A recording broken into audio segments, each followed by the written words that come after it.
warahmatullahi wabarakatuh. Perkenalkan, nama saya Novita Dewi Anggraini, NPM 033022111136, semester 4 dari kelas C. Di sini saya akan menampilkan video pembelajaran tentang keterampilan bertanya.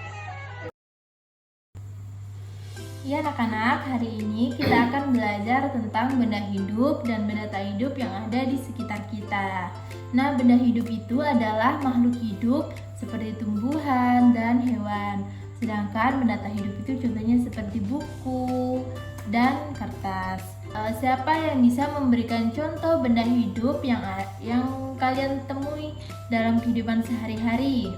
Saya, Bu. Ya, contohnya seperti apa? Seperti kucing peliharaan saya, Bu. Iya, betul. Nah, kucing itu adalah contoh benda hidup karena ia bernapas, makan, dan bergerak.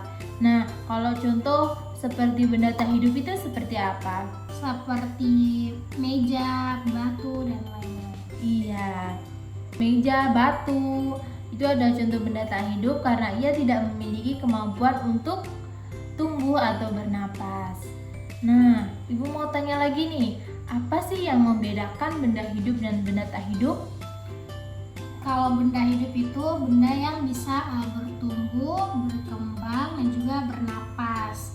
Sedangkan benda tak hidup itu seperti benda yang tidak bisa tumbuh, bernapas, dan juga berkembang. Iya, tepat sekali. Nah, benda hidup itu memiliki kemampuan untuk makan, bernapas, dan juga berkembang. Nah, sementara benda tak hidup itu tidak memiliki kemampuan yang dimiliki oleh benda yang tak hidup.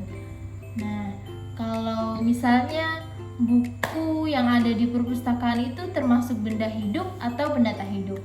Benda tak hidup, Bu. Karena apa? Karena buku tuh tidak bisa bernapas.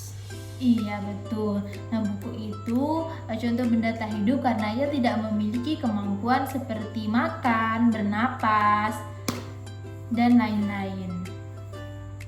Sekarang siapa yang bisa memberikan contoh lain dari benda tak hidup atau benda hidup? Siapa yang bisa? Saya, Bu. Ya, contohnya seperti apa? Kalau benda hidup contohnya seperti tanaman yang ada di lingkungan sekolah maupun di rumah saya, Bu. Kalau benda yang tak hidup itu contohnya seperti batu, Bu. Iya, betul. Tanaman itu adalah benda hidup karena ia bisa tumbuh dan berkembang. Kalau batu itu benda tak hidup karena ia tidak memiliki kemampuan untuk hidup. Kalau misalnya perubahan dari benda hidup dan benda tak hidup itu contohnya seperti apa? Contohnya seperti hewan yang mati, karena kalau hewan yang mati itu sudah tidak bisa bernapas lagi, Bu. Iya, betul. Proses perubahan dari benda hidup menjadi benda tak hidup itu seperti ketika makhluk hidup mengalami kematian atau kehilangan kemampuan untuk melakukan aktivitas kehidupan.